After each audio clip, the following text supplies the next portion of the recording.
Just after the war, under the Scottish manager Matt Busby, Manchester United became one of the most brilliant football teams in England. They were the first English club to enter the European Cup. The following year, on their way back from Yugoslavia after a match with Red Star Belgrade, which ended in a draw, Busby, his players and staff boarded a BEA aircraft, and disaster struck.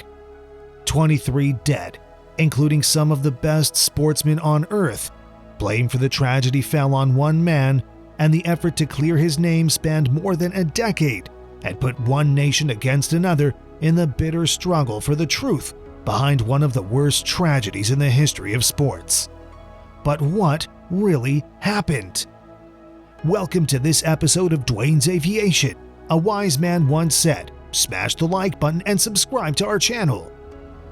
It was on February 6, 1958, Munich Airport, West Germany.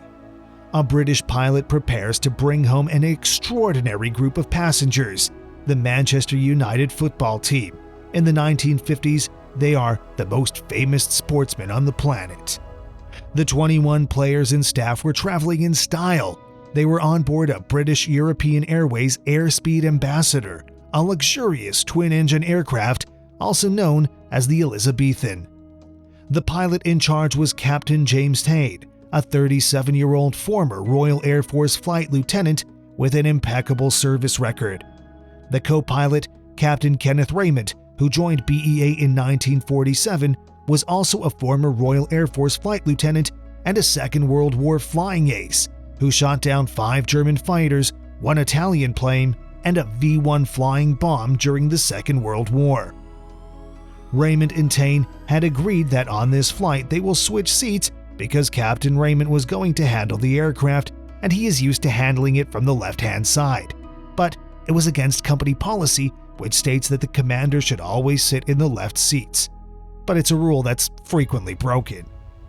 In light snow with the temperature hovering around freezing, Thain and Rayment start their first takeoff run. Rayment abandoned the takeoff after Thain noticed that the boost pressure gauge fluctuated as the plane reached full power, and the engine sounded odd while accelerating. The Elizabethan taxied back to the start of the runway for a second attempt. The second attempt was made 3 minutes later, but called off after 40 seconds because the engines were running on an over-rich mixture, causing them to over-accelerate, a common problem for the Elizabethan. British European Airways Flight 609 prepares for its third takeoff attempt from Munich Airport. Captain Thain has just 2 minutes before the takeoff window closes.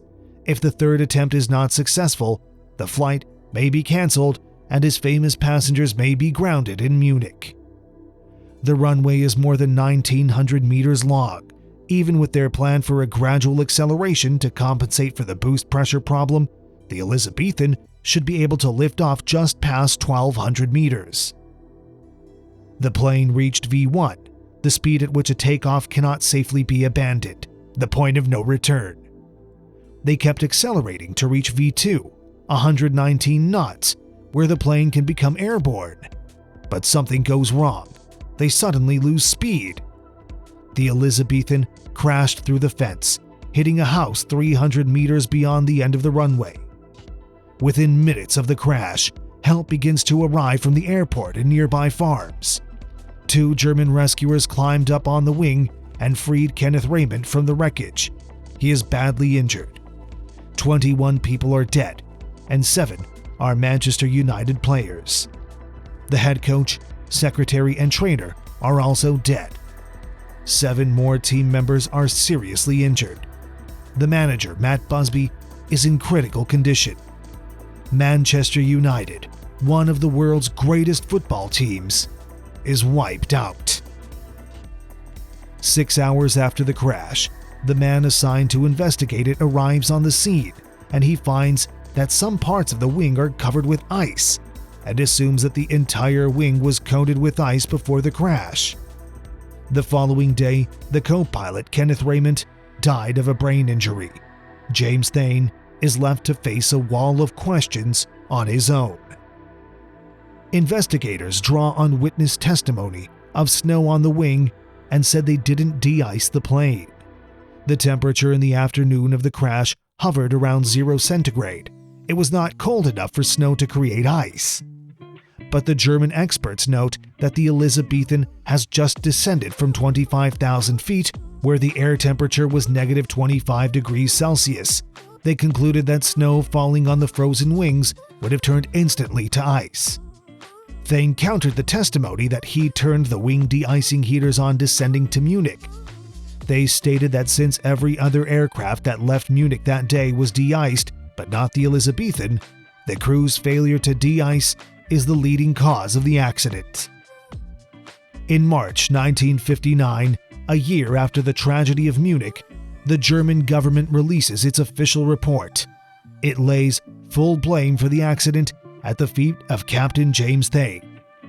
The German investigation also suggests that by agreeing to switch seats, Captain Thain may have created confusion of which pilot was in charge. James Thain's reputation is destroyed. A former RAF officer and an accomplished commercial pilot became a full-time farmer.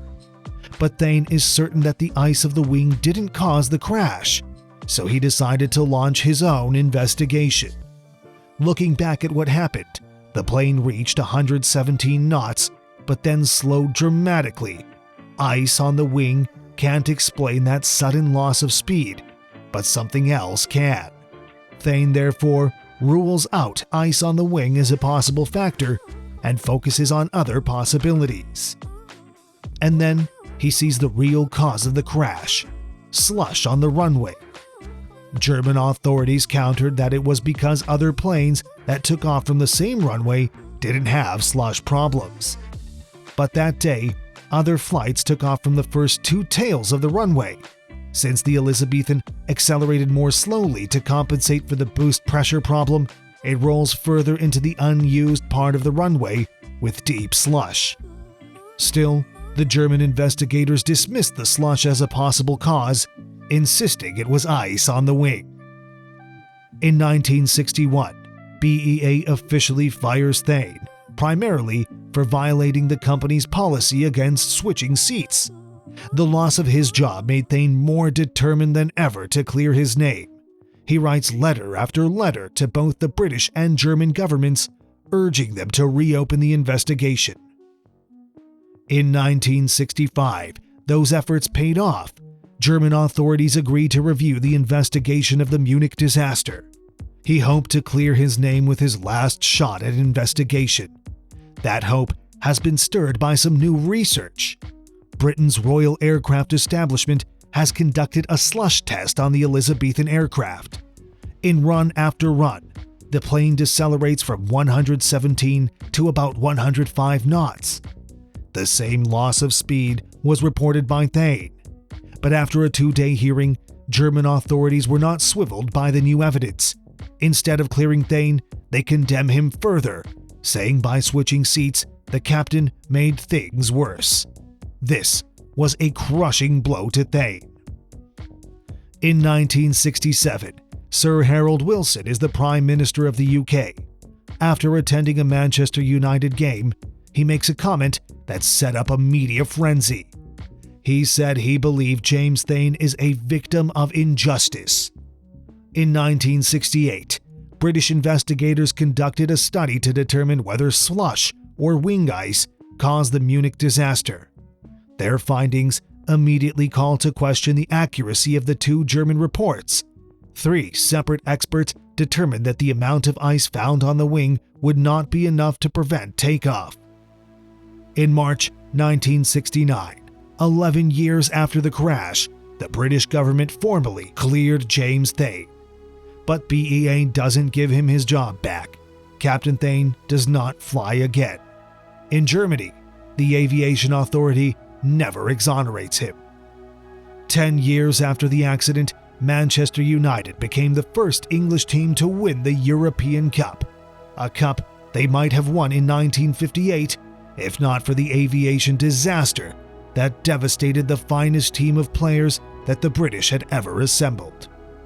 You can support us on Patreon using the link in the description. A wise man once said, "Subscribe for more."